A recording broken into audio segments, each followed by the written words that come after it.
तर तपाईको राजीनामापछि त देशभित्र मात्र हैन विदेशमा पनि खुशियाली छायो भन्छन्, खुशियाली मनाइए भन्छन्।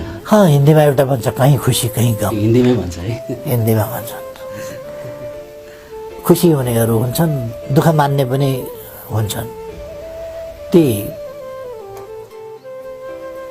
विचारहरूका, उद्देश्यहरूका, हितहरूका प्रतिबिम्ब हुन्थे। कतै खुसी कतै गम, त्यो कतै आनन्द कतै हर्ष कतै विस्माद कतै दुःख।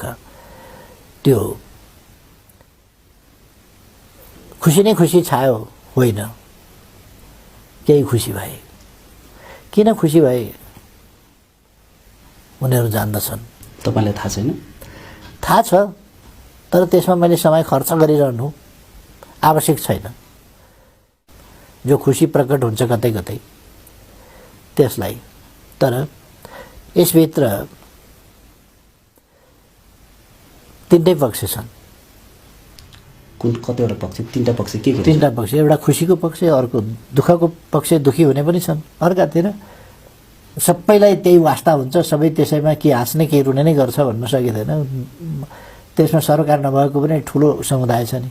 अलिकति मान्छेहरू जसलाई स्वार्थ,